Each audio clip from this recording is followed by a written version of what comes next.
Assalamualaikum warahmatullahi wabarakatuh. Bertemu kita lagi dalam sesi seterusnya. Ini kita nak belajar tentang ayat kefahaman manisnya persaudaraan. Okey, kita akan lihat satu persatu. Sebelum tu, saya akan pendengarkan bacaan supaya pelajar dapat mendengar dengan lebih tuhan lah. Okey.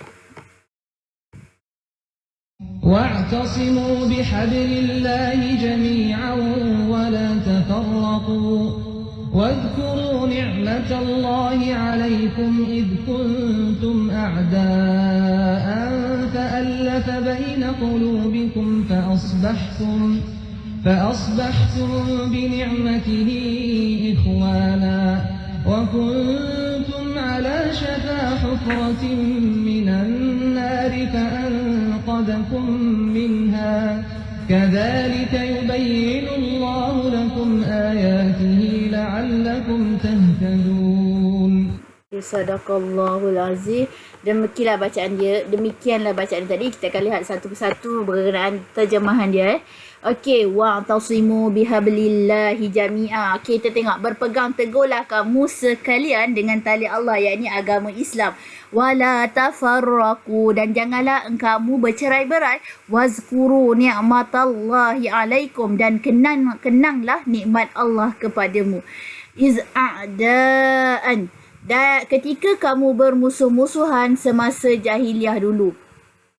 Fa'allafa baina qulubikum, lalu Allah menyatukan hati-hati kamu sehingga kamu bersatu padu dengan nikmat Islam.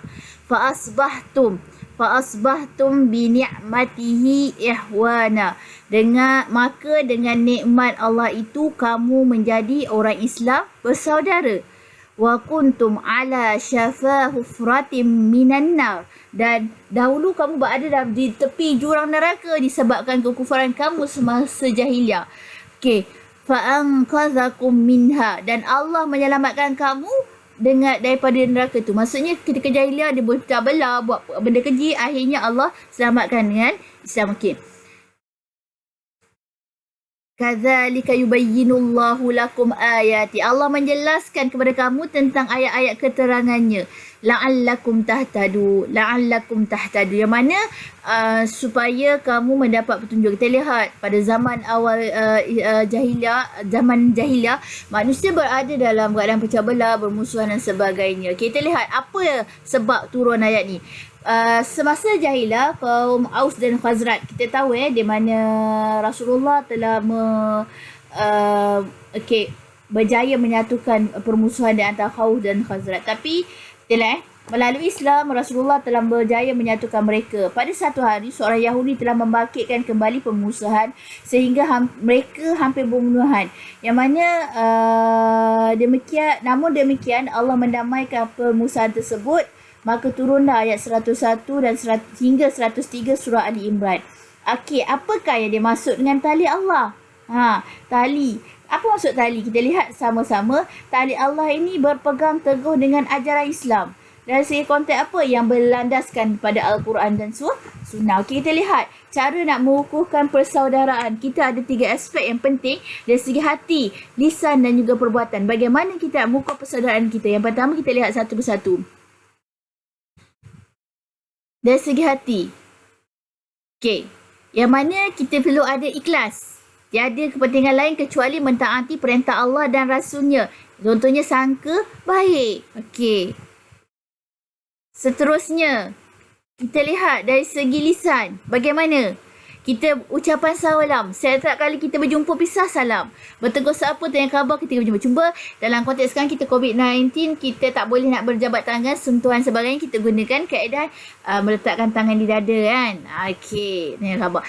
Konteks salam pun kita kena jaga. Kalau kita dengan lelaki tak boleh kan. Kalau perempuan dengan perempuan tak masalah lagi. Tapi kita perlu jagalah. Okey, bertegur sapa, tanya khabar apabila berjumpa. Okey, tengok seterusnya. Okey, dari segi perbuatan, bagaimana kita nak buat? Yang pertama, kita membantu mereka yang memerlukan. menunaikan solat berjemaah perbuatan. So kita tengok di mana Islam ajar satu kaedah, di mana Rasulullah bila sampai ke kota Madinah dia pertama sekali dia cari tapak masjid. Lepas tu dia buat solat berjemaah. Dipanggil umat Islam solat sama-sama. Di mana situ kita telah pengamalan solat berjemaah tu melatih kita untuk mengeratkan hati di antara umat Islam. Okey, kita lihat seterusnya.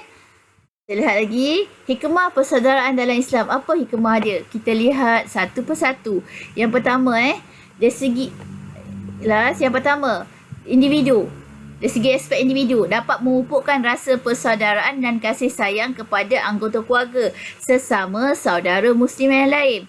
Yang kedua, menenteramkan jiwa kerana semua orang saling menyayangi. Kita lihat lagi. Yang dari segi keluarga, membentuk keluarga yang bahagia kerana setiap anggota keluarga saling menghormati. Yang kedua, mengeratkan silaturahim dalam keluarga kerana dididik dengan adab dan tata susi sila. Kita lihat lagi. Dari segi masyarakat dan negara, membentuk masyarakat bersatu padu, mengelakkan perbalahan dalam masyarakat, negara aman damai kerana anggota masyarakat sentiasa berdisiplin. Ini adalah cara, okey, lihat pengajaran ayat. Okey, cuma kat sini cikgu dah cakap pengajaran ayat mesti ada tiga elemen pendahuluan, isi dan juga huraian. Cuma kat sini pengajaran ayat ni dalam ayat penyataan, so pelajar kena baikilah. Okey. Yang pertama, kita hendaklah kembali kepada ajaran Islam apabila berlaku perselisihan kerana Al-Quran dan hadis adalah sebagai panduan hidup dalam semua aspek kehidupan. Yang kedua, kita hendaklah menjaga imej umat Islam dengan sentiasa melakukan amar makruf dan nahi munkar dalam kehidupan supaya selamat dunia akhirat. Itu contoh. Okey. Kita hendaklah sentiasa berusaha mengeratkan persaudaraan dalam Islam kerana tuntutan agama dan menepati naluri manusia. Kita mestilah bertanggungjawab menjaga perpaduan dalam masyarakat kerana Islam menyuruh umatnya berpegang teguh dengan ajaran agama dan tidak berpecah belah. Seterusnya, kita hendaklah sentiasa berdoa agar kekal dalam Islam setelah menerima hidayah. Okey. Kita antaranya itu saja setakat ini. Cuma saya nak minta para pelajar tolong salin 3 pengajaran ayat dan juga sedikit nota lah. Pengajaran ayat tu mulakan dengan 3 elemen tu. Mesti ada 3 elemen: pendahuluan, isi dan huraian. Macam yang saya cakap tadi, tolong buat dalam buku dan catatkan tarikh. Inilah kerja kita untuk minggu ni. Okey, sekian. Terima kasih. Kita bertemu lagi untuk sesi pembelajaran yang seterusnya.